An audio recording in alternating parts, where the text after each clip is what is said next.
it strong.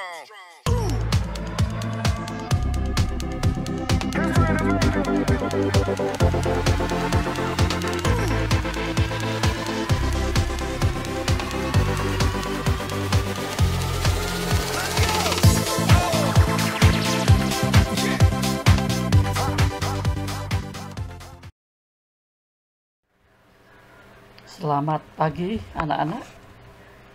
Bagaimana kabar kalian hari ini? Semoga selalu sehat ya. Dan tentunya sudah siap untuk mengikuti pembelajaran bahasa Indonesia kali ini. Pada pertemuan kali ini, Bapak akan mengajak kalian untuk belajar bagaimana menulis teks deskripsi.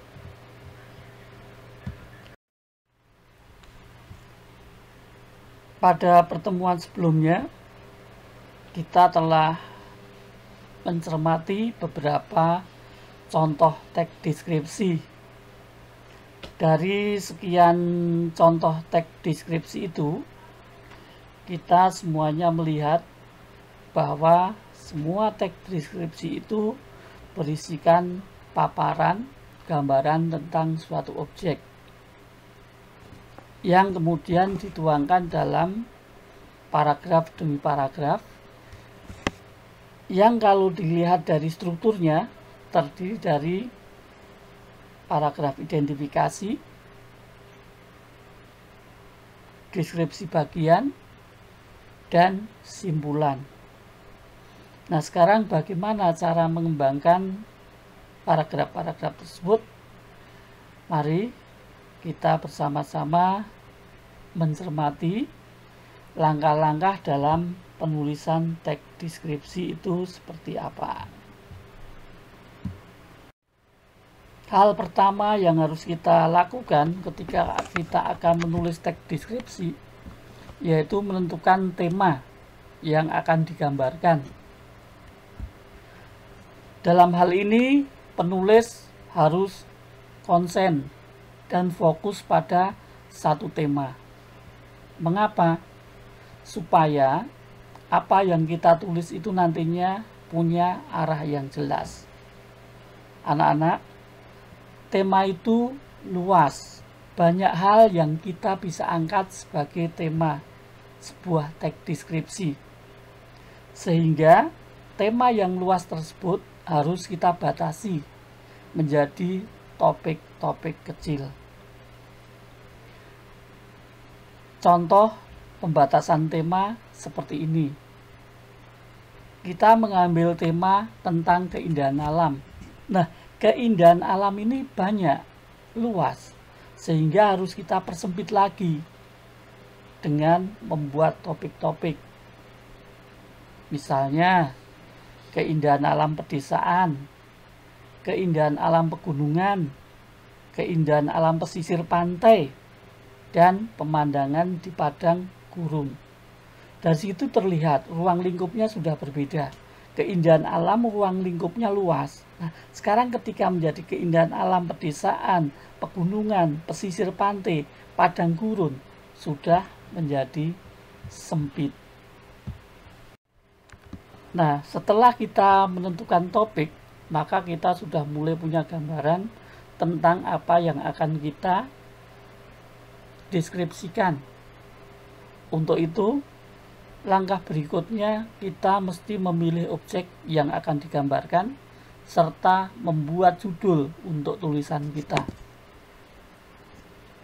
Objek itu harus dibatasi ruang lingkupnya supaya tulisan kita terarah dan tidak terlalu luas cakupannya. Kemudian, buat judul yang menarik yang mencerminkan isi teks deskripsi tersebut. Misalnya, indahnya Gunung Tangkuban Perahu, Teluk Bunaken, surganya para penyelam, pesona Parangtritis, dan yang lain sebagainya.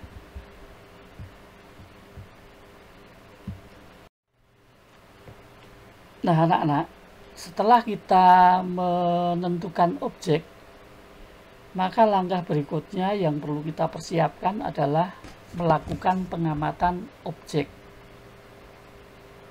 Tentu pengamatan terhadap objek yang akan kita gambarkan.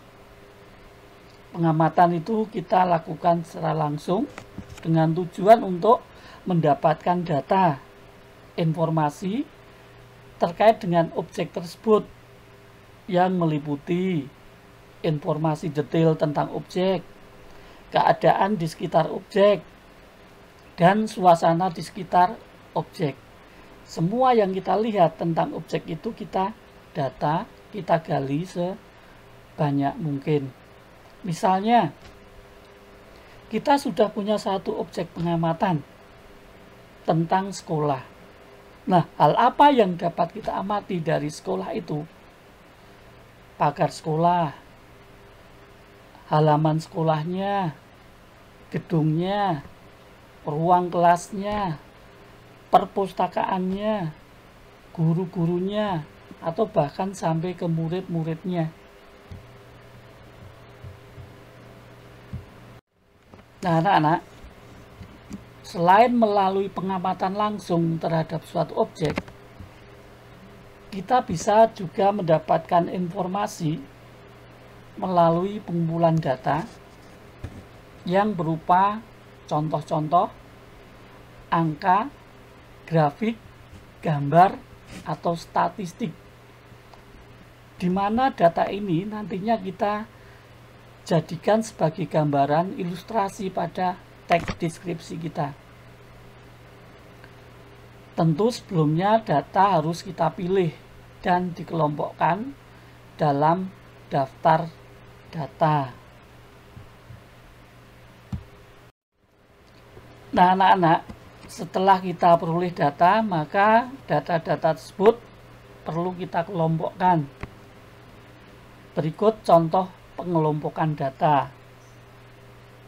Hal yang diamati, letak sekolah, data yang diperoleh jauh dari jalan raya, di tengah perkampungan. Nah, nanti bisa kita jadikan kalimat seperti ini, misalnya, sekolahku terletak di Jalan Balai Pustaka Baru nomor 1 Rawamangun, Jakarta Timur.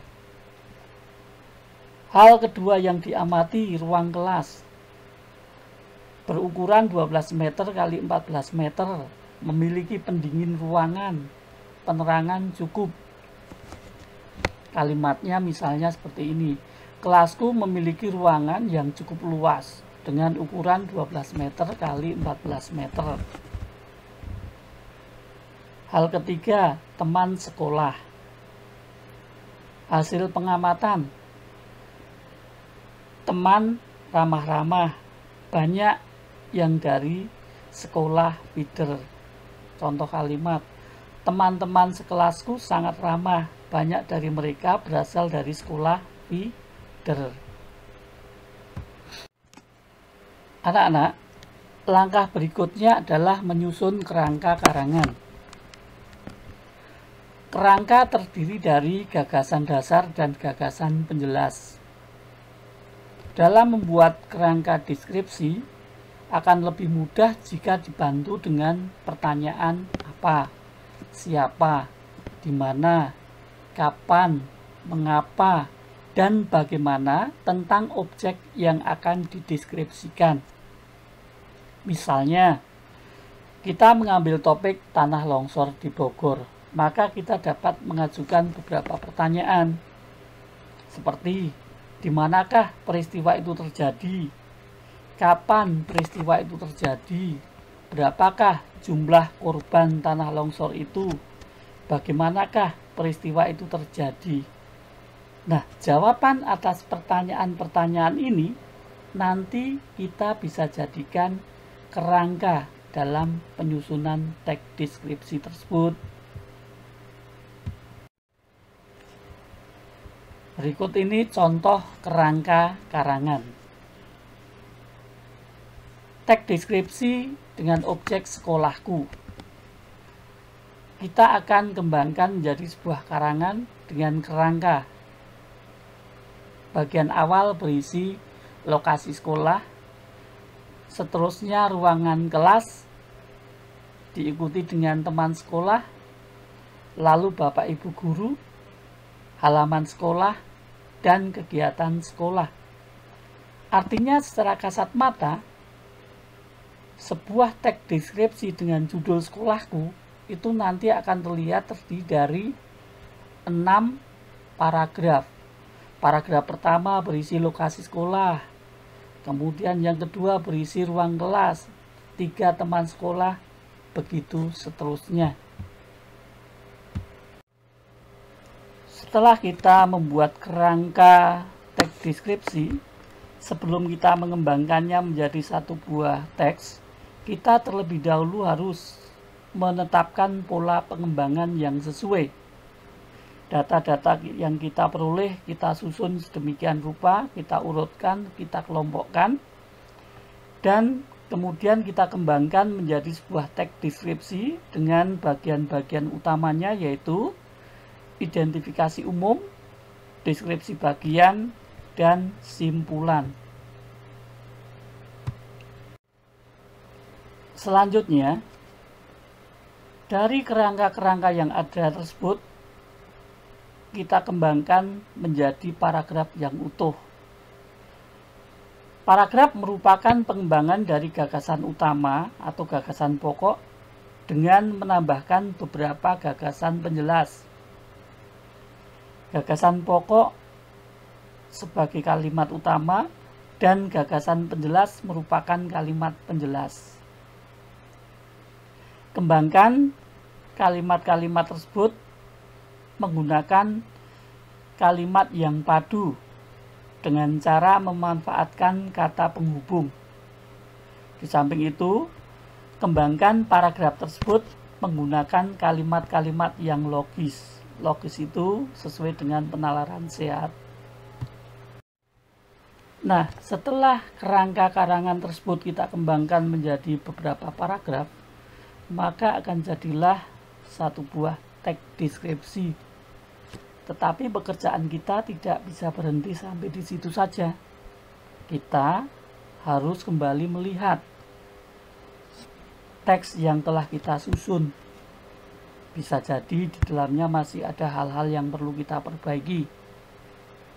Nah, pekerjaan memperbaiki kembali teks yang telah kita buat disebut dengan kegiatan menyunting. Apa saja yang bisa kita lihat?